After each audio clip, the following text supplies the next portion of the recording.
Impressions of American Hotels, by Max O'Rell, from A Frenchman in America. Recollections of Men and Things. Boston, January 6. Arrived here this afternoon, and resumed acquaintance with American hotels. American hotels are all alike. Some are worse. Describe one, and you have described them all. On the ground floor, a large entrance hall, strewed with cuspidors for the men, and a side entrance provided with a triumphal arch for the ladies. On this floor the sexes are separated as at the public baths. In the large hall, a counter behind which solemn clerks, whose business faces relax not a muscle, are ready with their book to enter your name and assign you a number. A small army of colored porters ready to take you in charge. Not a salute, not a word, not a smile of welcome. The negro takes your bag, and makes a sign that your case is settled. You follow him. For the time being you lose your personality and become Number 375, as you would in jail. Don't ask questions. Theirs not to answer. Don't ring the bell to ask for a favor, if you set any value on your time. All the rules of the establishment are printed and posted in your bedroom. You have to submit to them. No question to ask. You know everything. Henceforth, you will have to be hungry from 7 to 9 a.m., from 1 to 3 p.m., from 6 to 8 p.m. The slightest infringement of the routine would stop the wheel, so don't ask if you could have a meal at 4 o'clock. You would be taken for a lunatic, or a crank, as they call it in America. Between meals you will be supplied with ice water ad libitum. No privacy. No coffee room. No smoking room. No place where you can go and quietly sip a cup of coffee or drink a glass of beer with a cigar. You can have a drink at the bar, and then go and sit down in the hall among the crowd. Life in an American hotel is an alternation of the cellular system during the night and of the gregarious system during the day, an alternation of the penitentiary systems carried out at Philadelphia and at Auburn. It is not in the bedroom, either, that you must seek anything to cheer you. The bed is good, but only for the night. The room is perfectly nude. Not even Napoleon's farewell to his soldiers at Fontainebleau, as in France, or Strafford walking to the scaffold, as in England. Not that these pictures are particularly cheerful, still they break the monotony of the wall paper. Here, the only oases in the brown or gray desert are cautions. First of all, a notice that, in a cupboard near the window, you will find some 20 yards of coiled rope, which, in case of fire, you are to fix to a hook outside the window. The rest is guessed. You fix the rope, and you let yourself go. From a 6th, 7th, or 8th story, the prospect is lively.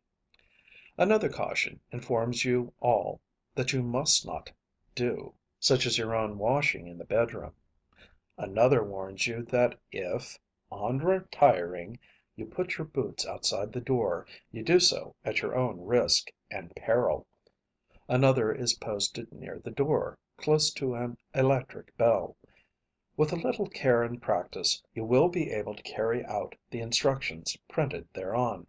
The only thing wonderful about the contrivance is that the servants never make mistakes. Press once for ice water. Press twice for hall boy. Press 3 times for fireman. Press 4 times for chambermaid. Press 5 times for hot water. Press 6 times for ink and writing materials. Press 7 times for baggage. Press 8 times for messenger. In some hotels I have seen the list carried to number 12. Another notice tells you what the proprietor's responsibilities are, and at what time the meals take place. Now this last notice is the most important of all. Woe to you if you forget it! For if you should present yourself 1 minute after the dining room door is closed, no human consideration would get it open for you. Supplications, arguments would be of no avail, not even money. "What do you mean?" some old fashioned European will exclaim. "When the table d'hôte is over, of course you cannot expect the menu to be served to you, but surely you can order a steak or a chop?"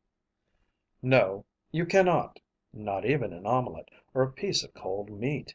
If you arrive at 1 minute past 3, in small towns at 1 minute past 2, you find the dining room closed, and you must wait till 6 o'clock to see its hospitable doors open again.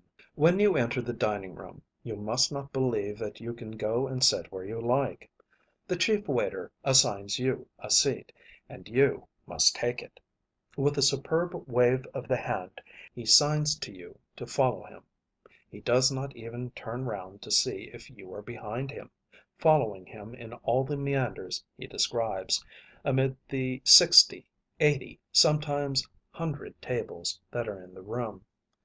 He takes it for granted you are an obedient, submissive traveller who knows his duty. Altogether, I travelled in the United States for about 10 months, and I never came across an American so daring, so independent, as to actually take any other seat than the one assigned to him by that tremendous potentate, the head waiter. Occasionally, just to try him, I would sit down in a chair I took a fancy to. But he would come and fetch me, and tell me that I could not stay there.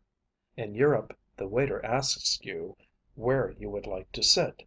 In America you ask him where you may sit. He is a paid servant, therefore a master in America. He is in command, not of the other waiters, but of the guests. Several times, recognizing friends in the dining room, I asked the man to take me to their tables. I should not have dared go by myself, and the permission was granted with a patronizing sign of the head. I have constantly seen Americans stop on the threshold of the dining room door and wait until the chief waiter had returned from placing a guest to come and fetch them in their turn. I never saw them venture alone and take an empty seat without the sanction of the waiter. The guests feel struck with awe in that dining room, and solemnly bolt their food as quickly as they can. You hear less noise in an American hotel dining room containing 500 people than you do at a French table d'hôte accommodating 50 people, at a German one containing a dozen guests, or at a table where two Italians are dining tête à tête. The head waiter at large Northern and Western hotels is a white man. In the Southern ones he is a mulatto or a black. But white or black, he is always a magnificent specimen of his race. There is not a ghost of a savour of the serving man about him, no whiskers and shaven upper lips reminding you of the waiters of the old world, but always a fine moustache, the twirling of which helps to give an air of nonchalant superiority to its wearer. The mulatto head waiters in the South really look like dusky princes. Many of them are so handsome and carry themselves so superbly that you find them very impressive at first, and would fain apologize to them. You feel as if you wanted to thank them for kindly condescending to concern themselves about anything so commonplace as your seat at table. In smaller hotels the waiters are all waitresses. The waiting is done by damsels entirely, or rather by the guests of the hotel. If the Southern head waiter looks like a prince, what shall we say of the head waitress in the East, the North, and the West? No term short of queenly will describe her stately bearing as she moves about among her bevy of reduced duchesses. She is evidently chosen for her appearance. She is divinely tall, as well as most divinely fair, and, as if to add to her importance, she is crowned with a gigantic mass of frizzled hair. All the waitresses have this coiffure. It is a livery, as caps are in the Old World. But instead of being a badge of servitude, it looks, and is, alarmingly emancipated. So much so that, before making close acquaintance with my dishes, I always examine them with great care. A beautiful mass of hair looks lovely on the head of a woman, but one in your soup, even if it had strayed from the tresses of your beloved one, would make the corners of your mouth go down and the tip of your nose go up. A regally handsome woman always "goes well in the landscape," as the French say, and I have seen specimens of these waitresses so handsome and so commanding looking that, if they cared to come over to Europe and play the queens in London pantomimes, I feel sure they would command quite exceptional prices, and draw big salaries and crowded houses. The thing which strikes me most disagreeably in the American hotel dining room is the sight of the tremendous waste of food that goes on at every meal. No European, I suppose, can fail to be struck with this, but to a Frenchman it would naturally be most remarkable. In France, where, I venture to say, people live as well as anywhere else, if not better, there is a horror of anything like waste of good food. It is to me, therefore, a repulsive thing to see the wanton manner in which some Americans will waste at one meal enough to feed several hungry fellow creatures. In the large hotels, conducted on the American plan, there are rarely fewer than 50 different dishes on the menu at dinner time. Every day, and at every meal, you may see people order 3 times as much of this food as they could under any circumstances eat, and, after picking it and spoiling one dish after another, send the bulk away uneaten.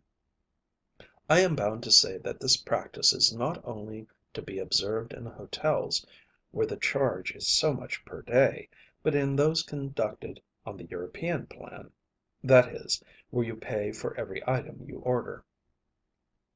There I notice that people proceed in much the same wasteful fashion. It is evidently not a desire to have more than is paid for, but simply a bad and ugly habit. I hold that about 500 hungry people could be fed out of the waste that is going on at such large hotels as the Palmer House or the Grand Pacific Hotel of Chicago, and I have no doubt that such 500 hungry people could easily be found in Chicago every day. I think that many Europeans are prevented from going to America by an idea that the expense of traveling and living there is very great. This is quite a delusion. For my part, I find that hotels are as cheap in America as in England, at any rate, and railway traveling in Pullman cars is certainly cheaper than in European first class carriages, and incomparably more comfortable. Put aside in America such hotels as Delmonico's, the Brunswick in New York, the Richelieu in Chicago, and in England such hotels as the Metropole, the Victoria, the Savoy, and take the good hotels of the country, such as the Grand Pacific at Chicago, the West House at Minneapolis, the Windsor at Montreal, the Cadillac at Detroit. I only mention those I remember as the very best. In these hotels you are comfortably lodged and magnificently fed for from $3 to $5 a day.